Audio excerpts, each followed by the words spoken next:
Hello, welcome to your personal private LinkedIn InMail. If you're getting this, then it's because my colleague Chris Bloomquist on the left or the right side and I have a special role for you. We've looked at your profile. We know that you are a QA tester with some automation skills, possibly an emerging SDET.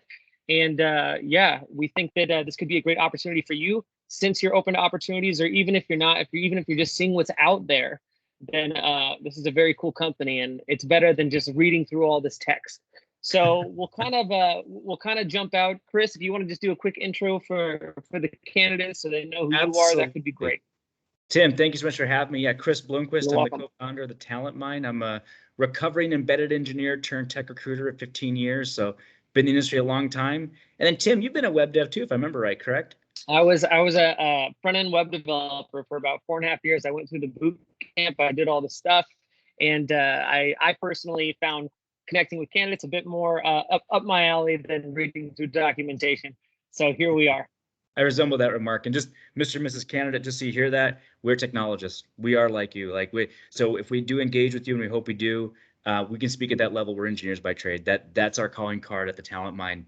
Technical people doing tech recruiting. And welcome to my recruitment lab of science fiction excellence. So here we go. So yeah, Wonderful. The client, you asked about kind of who they are a little bit, Tim. The client is someone that it's actually a greenfield opportunity. It's a spinoff from a video streaming client that said, we're going to use video streaming in a different way, which is very advantageous with COVID. So basically, they're using their video streaming platform to connect students with teachers.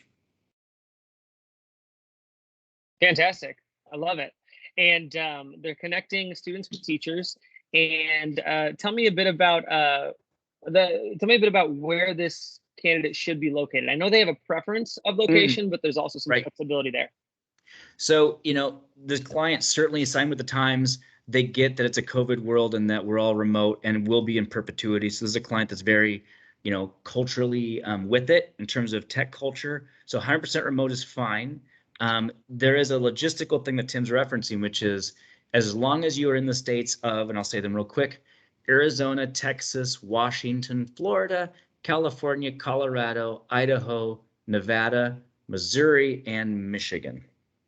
And the simple answer why is because they have LLCs in those states, but not anywhere else.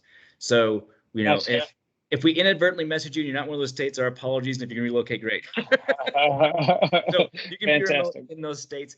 But if you're in Austin, you can do more of a hybrid model, where it's if you want to come into work, because they do have an office in Austin, you can go into work and not required. So they're doing a cool hybrid model. That's fantastic.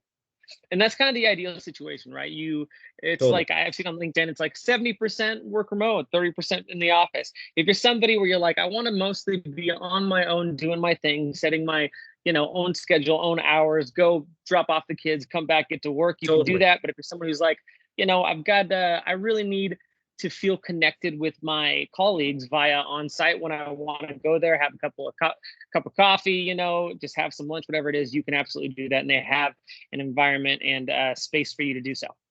Absolutely. Should we talk about profile a little bit, Tim? I was thinking so tell me a bit about this. This is an interesting profile, and if you're getting this message, it's because you're kind of right in this area that they're looking for. But why don't you take it away, Chris? Tell me about what kind of a candidate they're looking for here. Mid to senior. You are a STE, a software test engineer, ideally, not an SDET. If we go SDET, we're probably overkilling it. If you are, our apologies, because they don't need an SDET. Now you can bring some SDET sensibilities to the table. You want to create some test harnesses from scratch, they'll take it. That's great. But really it's about knowing things, and the JD's got it. Selenium, Postman, WebDriver IO, Mocha, automation test tools. You can test web and mobile apps. When to do manual versus automated tests. And you're seasoned enough to be able to tell the client, hey, I believe this is what we should do and why, rather than ask. So, you've probably got at least 5 years in the industry, so mid-level, where it's like, again, you don't need to be micromanaged by any means. You know what you're doing. You'll ask clarifying questions. You can bring some test process and methodology and best practices to the table. Team first type of person. But yeah, you're right in that between. We'll call it a gray box position, right? You're not all manual. You're not an SDET. You're kind of the in-betweener. You can use test automation tools. That's fantastic. So somebody that has kind of mastered the black box testing and wants to slowly build their career into, say, an SDET or get a little bit more automation heavy, this could be a great stepping stone for that person. Is that correct? Yeah, and ultimately, like that's a good way to ask it too, because ultimately, like I think the right candidate isn't trying to be a developer next year, right? You're not trying to be SDET and like as a stepping stone. Like the right candidate loves them some QA.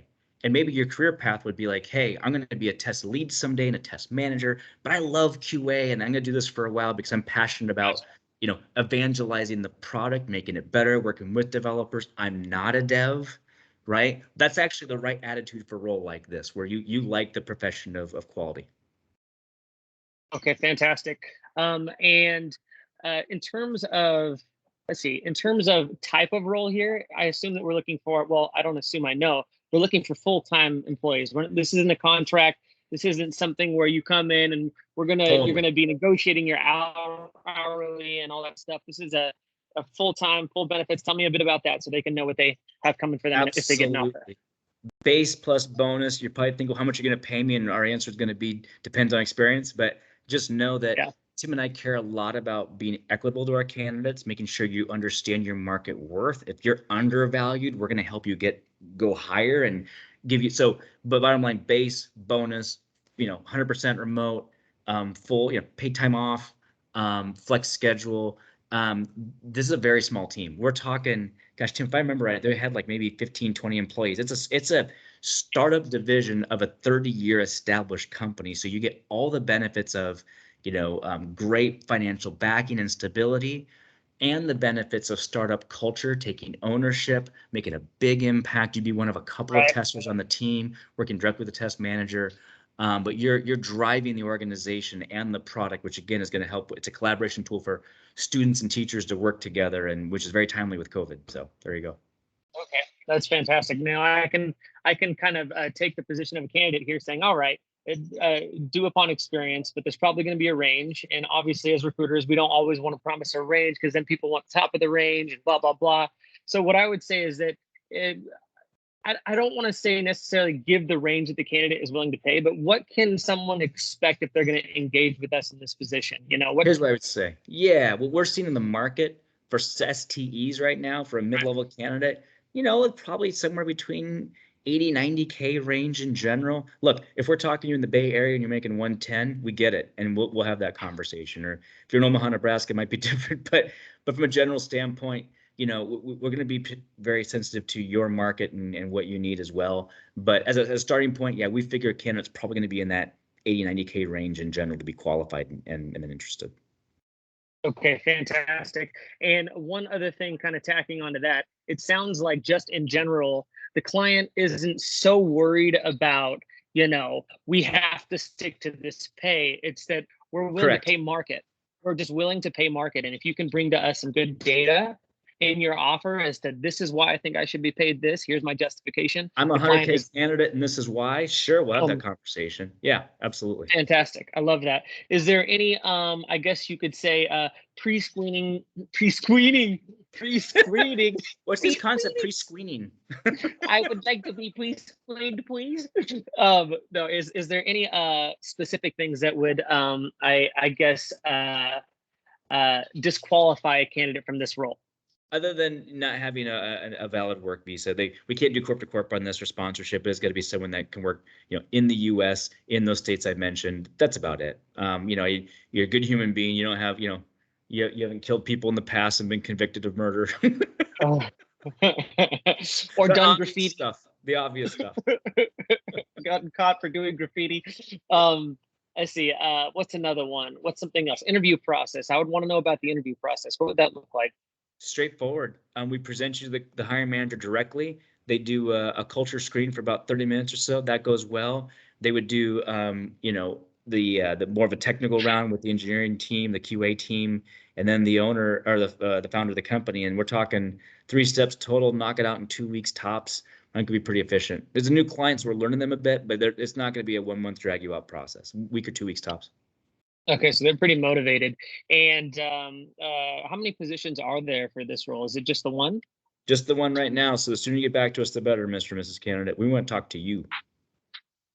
Okay, I love that. And let's see, what is the next step for me, the person that just got this in-mail and is just so entertained and amazed by the ingenuity of this in-mail? What can I If do you've to stayed to aid the you? 15 minutes of this conversation, thank you for sticking with us. So send us your availability, a couple days and time ranges, your interest level, your resume. We'll get back to you right away, but we want to schedule that call with you, 30, 45 minutes, get to know who you are, what you're about.